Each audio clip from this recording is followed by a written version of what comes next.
Bienvenidas y bienvenidos a Media 20.1. En esta ocasión queremos traerle un tema que seguramente le va a interesar mucho. Recientemente se otorgaron los reconocimientos por el Premio Nacional de Periodismo, es decir, lo mejor del periodismo que tenemos en México.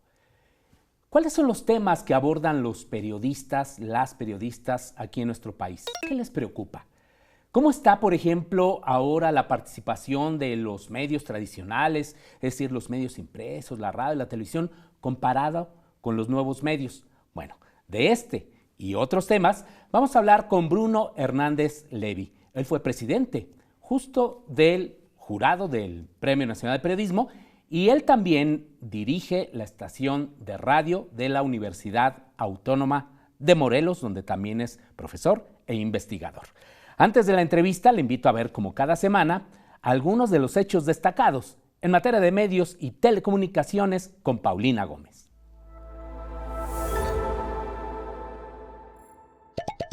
Según el gobierno palestino, al menos 46 periodistas han sido asesinados desde el inicio del conflicto actual con Israel. Las expresiones de repudio por estos crímenes crecen en el mundo. Al respecto, más de 750 periodistas de organizaciones de noticias como The Washington Post, The Guardian y Reuters firmaron una carta en la que exigen justicia por los colegas asesinados. También hacen una dura crítica por la cobertura periodística de la guerra que ha sido favorable a la visión occidental. Organizaciones como la Asociación Mundial de Radios Comunitarias y Observacom exhortaron a la Comisión Interamericana de Derechos Humanos acciones concretas para la protección y desarrollo de los medios comunitarios e indígenas. Durante la audiencia, los representantes de la sociedad civil pidieron el apoyo de la comisión para que también se frene de manera inmediata cualquier sanción económica o proceso judicial en contra de las personas que hayan creado, operado o estado en un medio comunitario donde estas emisoras no son reconocidas oficialmente. En el Senado de México se firmó el Pacto Nacional de Ciberseguridad de las Niñas, Niños y Adolescentes. El objetivo del pacto es proteger sus derechos en plataformas como Facebook, TikTok, Instagram y YouTube. Para ello, instituciones del gobierno y empresas del sector se comprometieron a desarrollar campañas de alfabetización digital, acciones de capacitación y cooperación, entre otras, para atender en lo inmediato los problemas en la ciberseguridad. Actualmente, el 77% de niñas, niños de entre 12 y 15 años pasan entre 6 y 8 horas diarias navegando en diferentes sitios de Internet, donde son presa frecuente de robo de identidad, acoso y otros hechos que vulneran sus derechos. El destacado investigador y analista de las religiones, Bernardo Barranco Villafán, asumió la dirección general del Sistema Mexiquense de Medios Públicos. El nuevo funcionario es economista por la UNAM y maestro en Sociología del Catolicismo Contemporáneo por la Escuela de Altos Estudios Sociales de París. Autor de diversas obras y colaborador de 11 TV, el diario La Jornada y la revista Proceso, Barranco también ha participado en 2 ocasiones aquí en Media 20.1 para analizar el papel de las iglesias en los medios de comunicación. La semana pasada, la gobernadora del Estado de México, Delfina Gómez, tomó protesta del cargo al nuevo directivo y a otros servidores públicos de aquella entidad. Estas fueron las noticias de la semana. Regresamos con Gabriel Sosa Plata para más información en el estudio de Media 20.1. Muchas gracias a Paulina Gómez y también muchísimas gracias a nuestro invitado en esta ocasión, colega universitario allá de la Universidad Autónoma del Estado de Morelos. Bienvenido. Muchas gracias, Bruno Gabriel. Gracias. Hernández Levy. Muchas gracias por la invitación. Oye, qué gran tema, ¿no? Finalmente de hacer una evaluación de, pues, cuáles son los temas que le preocupan a las y los periodistas en México. Pero antes de esto, ¿por qué no le platicas a nuestra audiencia por qué es tan importante el Premio Nacional de Periodismo? Claro que sí. El Premio Nacional de Periodismo que da el Consejo Ciudadano del Premio Nacional de Periodismo, es importante distinguirlo porque hay muchos premios nacionales de periodismo que los dan distintas organizaciones. Hay algunos que casi los regalan como si fuera algo que te dan como un souvenir, ¿no? De usted es periodista o sale en algún medio, pues ahí le damos su premio nacional, no importa qué. Este tiene la peculiaridad de que es un consejo ciudadano y este consejo ciudadano hace que el premio venga de un conjunto de universidades y otras asociaciones, digamos, que están relacionadas, y hace que todas estas se unan para conformar un jurado que viene de la ciudadanía, sí elegida desde las universidades, pero un jurado ciudadano, y ese es el que otorga el premio. Antaño ese premio era el premio que otorgaba el gobierno, antes del 2001, pero es a partir del 2001 que se da este premio. Ahora, ¿por qué es importante? Bueno, primera por eso, porque es un reconocimiento de la sociedad, es un reconocimiento de los ciudadanos, pero por otro lado es muy importante porque da visibilidad a muchos trabajadoras y trabajadores de la información que de otra manera su trabajo se quedaría en alguna publicación que hicieron, pero ya no sería visto de otra manera. Con este premio damos luz y damos visibilidad también a esos trabajos. Es cierto, antes, como usted lo recordará, los premios los daba el presidente de la República, un 7 de junio. Era así como un reconocimiento desde el poder a las y los periodistas afines. Y pues esto cambió afortunadamente con la llegada del nuevo siglo y la integración, bien lo dices Bruno, de este Consejo Ciudadano. Entonces, ahora participan académicas, académicos, periodistas también que tienen una larga trayectoria, en fin, y representan a muchas instituciones y esto pues le da un enorme valor, es decir, es una evaluación de periodistas sobre el trabajo periodístico, ¿no? Así es, y eso es lo que tiene un valor especial, es decir, no nada más se toma en cuenta, digamos, la pieza como tal, pero se evalúa incluso lo que la pieza te dice acerca del trabajo que estuvo detrás. En muchos casos, siendo periodistas pares, aquellos que también participan en la evaluación, nos daban mucha luz y decían, mira, para que ese fotoreportero pudiera hacer eso, tuvo que acompañar a estas personas durante tantos días y tuvo que lograr eso, ¿no? Este tipo de detalles son detalles que desde la academia muchas veces no se ven. Es y cierto. que lo tienes que ver desde los ojos de alguien que también está trabajando en las calles. Sí, que estuvo ahí, como se dice, al pie del cañón, ¿no? En la calle, haciendo periodismo. En esta ocasión, Bruno, se presentaron 1024 trabajos, ¿verdad?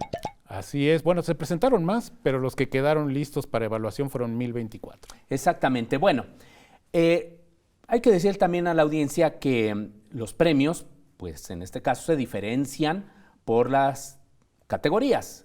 Esto es de que hay reportaje, hay entrevista, hay reportaje multiformato, digamos, o periodismo multiformato, etcétera, etcétera. Pero hay varios denominadores comunes, sobre todo temáticos. ¿Qué es lo que más le preocupa a las y los periodistas en México si tomamos de muestra los trabajos presentados? Encontramos trabajos muy interesantes. Encontramos desde unos probablemente novedosos para nosotros que tienen que ver con desmitificar, por ejemplo, que los jóvenes no quieran tener una casa propia y que más bien está vinculado con un tema de cómo se está manejando hoy día la industria inmobiliaria, ¿no? Hasta otros tantos que tienen temas que hemos venido reconociendo año con año, que tienen que ver con el papel de la mujer en distintos lugares de la sociedad, ¿no? Las vulnerabilidades que tienen en términos de los feminicidios, la violencia en el país.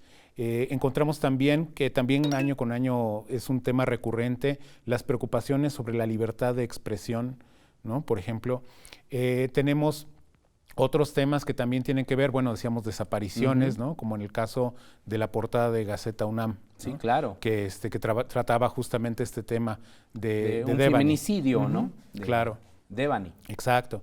Y entonces son problemas que vamos encontrando, también cuestiones que tienen que ver con medio ambiente, sustentabilidad, qué está pasando con tanto temas de calentamiento global, pero también con aquellos problemas que hacen que el mundo que estamos viviendo, en el país que estamos viviendo, sufra en términos de medio ambiente, ¿no? Por ejemplo. Es decir, temas de inseguridad, sí, por ejemplo, feminicidios, agresiones a mujeres, medio ambiente y, digamos, temas novedosos como esto que comentabas de la falta de oportunidades para las y los jóvenes para adquirir una vivienda y otros que también conocimos por ejemplo, sobre la discapacidad, que son temas poco abordados en general en los medios de comunicación.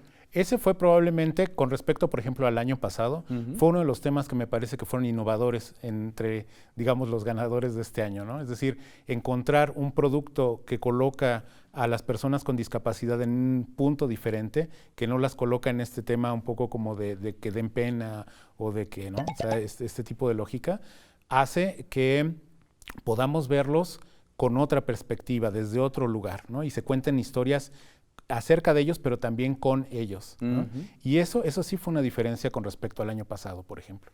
¿A ti cuál fue la pieza periodística, vamos a decirlo de esa manera, que más te impactó, a ti como jurado? Yo pienso que es justamente esta de que se muevan las montañas, es probablemente la pieza que me pareció más reveladora. Hay otras tantas que también me parece que son interesantes, pero el hecho de podernos presentar las distintas historias, introducir la poesía, por ejemplo, ¿no? Como parte de una pieza periodística, eso es poco común verlo, ¿no? O sea, es muy raro que veamos esta mezcla de narraciones distintas. Y si bien hubo piezas que son maravillosas, muy interesantes en temas, por ejemplo, estas que son más de lógica multimedia, pero me parece que esta en particular presentaba algunos elementos que realmente destacan por no aparecer de manera común en la televisión abierta, ¿no? Sí, exactos. En este caso, representar o presentar cómo viven algunas personas con discapacidad, pero en este sentido reivindicativo, natural, en su entorno, en su verdadero entorno, y no con esa imagen que a veces se explota mucho en los medios de sufrimiento, ¿no? De generarle ciertas emociones a la audiencia en ese terreno, ¿no? De un sentimentalismo, vamos a decirlo así también, un tanto barato, ¿no? Aquí más bien es presentar algo distinto. Ahora, otro de los temas también destacados, lo decías, pues tiene que ver con la inseguridad, por ejemplo, los desaparecidos. Me llama mucho la atención que hay piezas periodísticas que son elaboradas por varios reporteros. Hay un trabajo colaborativo importante. Eso lo estamos viendo cómo crece año con año. Ahora los equipos, hay algunos trabajos que son presentados por un solo reportero o reportera, ¿no? Y así como a título personal, pero también estamos encontrando, como bien que dices de los desaparecidos, trabajos de mucha gente, o sea, de más de una decena de colaboradores y que trabajan desde distintos ámbitos del periodismo. Es decir, algunos trabajan desde la lógica de los datos y el análisis de estos grandes datos, otros trabajan en la parte de ir y conseguir las historias de los testimonios, persona por persona, y otros más trabajan toda la otra parte de vestir esta información desde una perspectiva gráfica, interactiva, construir los audiovisuales, en fin, o sea, realmente requiere perfiles profesionales muy variados. Y especializados, ¿no? Por supuesto. Por ejemplo, esto de lo que es el periodismo de datos, ¿no? Que es meterse a las bases de datos, interpretarlos, que no es un trabajo sencillo, ya requiere también habilidades muy distintas a lo que estábamos acostumbrados en el viejo periodismo. Así es, mucho de lo que hemos visto, por ejemplo, eso lo plantea mucho la gente de PopLab, que otra vez este año obtuvieron un reconocimiento. Ellos están trabajando ya mucho con herramientas que incorporan, por ejemplo, elementos de inteligencia artificial para poder hacer este análisis de los datos, ¿no? Para poder cruzar algunas cuestiones de entre transcripciones y algunos planos, mapas y algunos otros tipos de bases, poder cruzar esos datos y poder contar historias con una gran cantidad de datos, pero dándoles un sentido. Exactamente, y una narrativa, le invitamos por supuesto a ver todos estos trabajos, sensacional, que combina audio, video, gráficos, infografía, etcétera, etcétera. Ya tenemos que hacer la pausa. Bruno Hernández Levy, por favor no se vaya, vamos a seguir hablando sobre el Premio Nacional de Periodismo.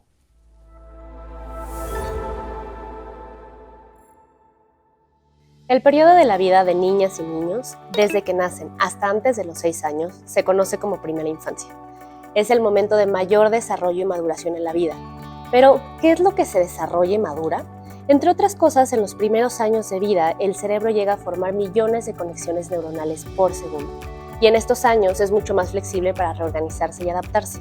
Entonces, Todo lo que niñas y niños experimentan, sienten y aprenden, además de las atenciones, cariño y amor que reciban, tendrá efectos directos en su fortaleza, salud y futuro. Eso significa que en este periodo de vida, padres, madres, principales personas cuidadoras, familias, gobierno y los sectores social y privado, debemos trabajar juntos para asegurar que las niñas y niños en primera infancia tengan la oportunidad de tener un desarrollo óptimo. Ese desarrollo será posible con la ayuda de una atención amorosa, cariñosa y que responda a sus necesidades, así como de la disponibilidad de todos los servicios y atenciones que favorezcan su salud y nutrición, su educación y cuidados, su protección y su bienestar. Es decir, si una niña y niño recibe todas sus vacunas, una alimentación sana, va a revisiones periódicas, tiene un acta de nacimiento, entre otras atenciones, se asegurará que su maduración y desarrollo cerebral, neuronal, físico y emocional se dé de la mejor manera posible. Es por eso que los más de 12 millones de niñas y niños en primera infancia requieren ser una prioridad y responsabilidad de todas y todos. Y recuerda, en los medios públicos y CIPINA promovemos los derechos de niñas, niños y adolescentes. Gracias por continuar en Media 20.1. Estamos hablando con Bruno Hernández Levy. Él fue presidente del Premio Nacional de Periodismo, del jurado, por supuesto, sobre los aportes que ha hecho las y los periodistas, las visiones que tienen sobre el periodismo aquí en nuestro país. Les recuerdo que Media 20.1 se transmite todos los jueves a las 9 de la noche, con repetición los sábados también a las 9 de la noche. Paralelamente al estreno en televisión abierta, que ahora estamos en HD, lo puede ver en YouTube y también en la página de TV UNAM en Facebook. Y, por cierto, también estamos los martes en Congreso TV a las 9 de la noche y por TV BUAP, que es la televisión de la Benemérita Universidad Autónoma de Puebla. Allí estamos los miércoles a las 8:30 de la noche. Y por cierto, también un agradecimiento a Prisma RU de Radio UNAM. Todos los jueves ahí también tenemos unos segunditos para hablar del programa que vamos a tener todos los días, o más bien todos los jueves. Y un saludo también a Deyanira Morán, conductora de Prisma RU. Bueno, Bruno, platicábamos antes de hacer la pausa, pues sobre algunas de estas nuevas modalidades que se están desarrollando en el periodismo. Este periodismo multiformato, que parece ser algo novedoso, al menos eso nos has dicho, de los últimos años. ¿Tú crees que esto genere un mejor periodismo en nuestro país? Realmente tiene que ver con la manera de presentar las historias. O sea, algo que encontramos es que nos estamos alejando en algunos momentos de los géneros tradicionales. Se están empezando a desdibujar esos géneros y más bien estamos encontrando otras maneras de representarlos, otras maneras de contar la historia. En el caso particular de multiformato, ya hemos tenido discusiones al respecto dentro del jurado. Pensamos que incluso es probable que en próximas emisiones tenga que diluirse esa categoría para convertirse en una forma más en la que se puedan expresar los otros géneros, pensando que mucho de lo que encontramos en el multiformato era reportaje, en el fondo, ¿no? Pero, ¿qué cosas trae y qué cosas aporta esta forma de presentar la información? Nos permite que la información vaya en más de una sola vía y con más de una sola lógica. Aquellas personas que les cuesta trabajo la lectura a fondo, a profundidad, podrán encontrar piezas de video que llamen su atención sobre ciertos temas y que incluso los inviten a leer ahora sí el texto con más profundidad. Habrá algunos, por ejemplo, pasa en el caso de uno de los reportajes que ganó el año pasado, que tenía la versión en formato de puro audio para que pudiera escuchar como si fuera audiolibro, haz de cuenta, ¿no? Sí. Entonces, son búsquedas por representar de manera distinta o presentar de manera distinta la historia, a veces incluso presentar distintas aristas de la historia con distintos soportes. Hay algunas que se presentan mejor en audiovisual y otras son mejor narradas en solo sonido, otras son mejor narradas solo en una fotografía o un conjunto de fotografías. Entonces creo, esto digamos no es algo como tan nuevo, pero sí digamos es algo que nos está trayendo de alguna manera otras experiencias de consumo. ¿no? Y esto creo que para es lo que llegar puede a los ser jóvenes, valioso. por ejemplo, quizá también. Claro, llegar a los jóvenes, e incluso llegar a todas las, yo creo que a todas las generaciones. A todas las generaciones. Sí, a los jóvenes también, aunque con los jóvenes algo que hemos estado viendo es la incursión de muchos periodistas a plataformas que consumen los jóvenes. Por ¿no? ejemplo, TikTok. Como TikTok, por ejemplo.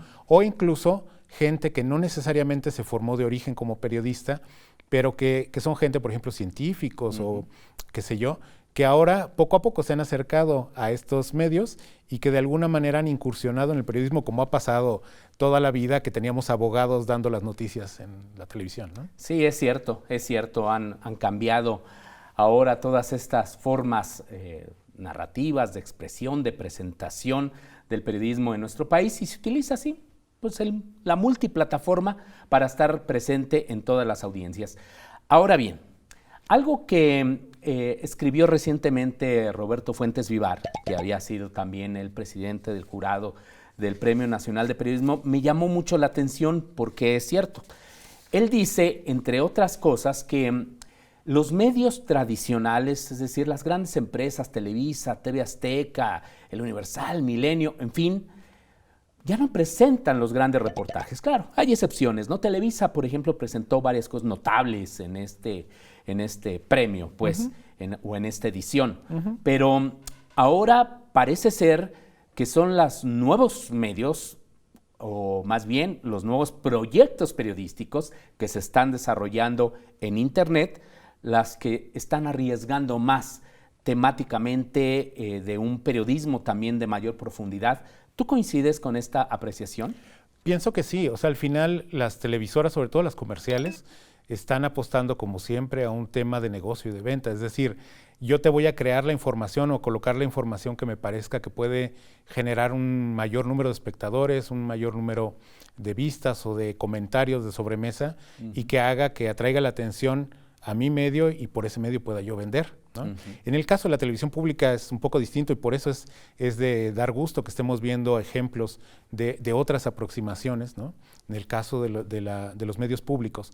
Pero también es cierto que mucho de lo que estamos viendo ahora, y sí es cierto en términos de arriesgue, de decir, bueno, vamos por historias que no necesariamente pueden ser las más taquilleras, pero bien contadas pueden traer a la luz problemas que son graves y que creemos que la sociedad los tiene que considerar. Y ahí es donde están los medios independientes o estos medios que se van conformando de proyectos que inician a veces entre un par de amigos periodistas que dicen, bueno, vamos a hacer esto juntos, abrimos una página y a ver qué pasa, ¿no? Y que después van consiguiendo algunos financiamientos, van consiguiendo algunos fondos y poco a poco pueden ir fortaleciendo estos proyectos. Tanto así que hoy vemos proyectos que en YouTube se están desarrollando bastante bien, que están ya recibiendo un financiamiento importante, digamos, de parte de muchos lugares, de muchas zonas. Organizaciones. Claro, pero efectivamente están teniendo un impacto mayor que el que podrían tener si estuviera esas mismas piezas televisivas colocadas, por ejemplo, en la pantalla de televisión abierta. Sí, esa es una de las características, pero algo que también destaca él es de que desafortunadamente, pues muchos de estos proyectos viven en una situación precaria y que necesitan forzosamente el apoyo, sobre todo de organizaciones internacionales. Esa es una de las críticas, bueno, de las observaciones que Roberto hace. Y sí, justamente tiene que ver con que de dónde viene el dinero, ¿no? Viene de Estados Unidos, viene de Europa, ¿no? Y cuáles son los intereses que finalmente tiene Estados Unidos y Europa de colocar dinero en esos trabajos periodísticos. En algunos casos podríamos sospechar y decir, hay un interés detrás de eso, ¿no? En otros casos podríamos decir, cuando menos esos proyectos están poniendo o exponiendo temas que de otra manera no veríamos y que sí reconocemos como importantes, ¿no? En términos de sociedad los reconocemos como importantes.